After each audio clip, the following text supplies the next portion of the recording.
Maghihigpit na raw ang Department of Public Works and Highways sa pagpopondo ng flood control projects git ng ahensya. Wala naman sila nitong kontrobersyal na leadership fund sa panukalang 2027 budget. Narito po ang report ni Marian Enriquez. Kung noong 2026, zero o walang budget allocation ng locally funded flood control projects, sa susunod na taon, humihirit ng 83.84 billion pesos ang Department of Public Works and Highways o DPWH para muli itong pondohan.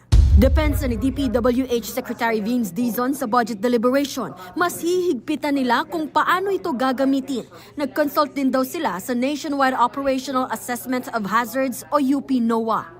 Ang problema lang talaga, marami kaming kailangang ayusin ng mga napag-iwanan, itong mga pambababoy nitong mga projects sa all over the country, especially in Bulacan.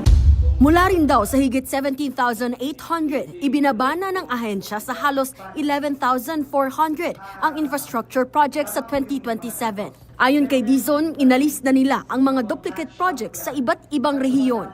Mas binigyang prioridad din daw ng ahensya ang mga malalaking proyekto.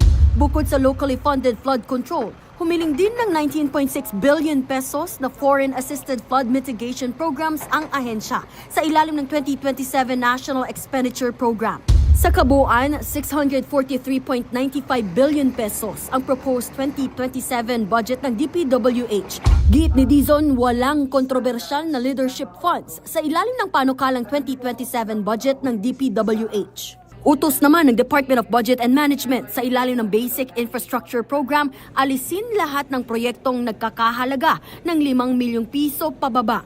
Kinakailangan din limitahan ng ahensya ang ideal number of projects ng district engineers at regional directors. Umabot daw kasi noon ng triple ang bilang ng mga proyektong hinahawakan ng mga ito.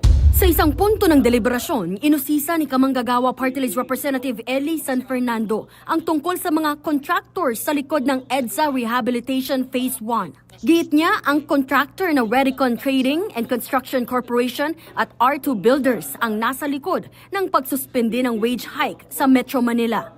Kasi itong mga siraulong kumpanyang to, File ng TRO. ito yung dahilan kung bakit nasuspinde yung dagdag sahod ng mga manggagawa. Are you aware of that, Mr. Secretary? Yes po, nabasa Yes. ko po sa news, Mr. Chairman. Tama po. Ngayon, ang argumento ng Redicon at ng R2 Builders, kapag daw pinatupad yung barya na nga na dagdag sahod, malulugi raw yung kanilang kumpanya.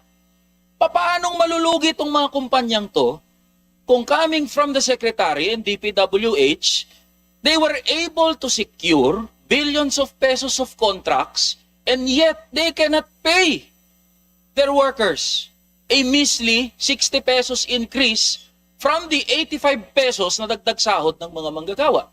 Sinusubukan pa ng News 5 na kuna ng pahayag ang mga naturang kontratista. Nagbabalita mula sa Frontline, Marian Enriquez, News 5. Mga kapatid, patuloy po kayong tumutok sa 105.9 True FM para sa totoong balita, impormasyon, music, and entertainment. Mag-subscribe sa aming YouTube channel at podcasts. At sundan nyo rin po kami sa Facebook, Instagram, X, TikTok sa True Network PH. Bisitahin din po ang aming website, truefm.ph at panoorin kami sa True TV Signal Channel 19. Kami po ang 105.9 True FM.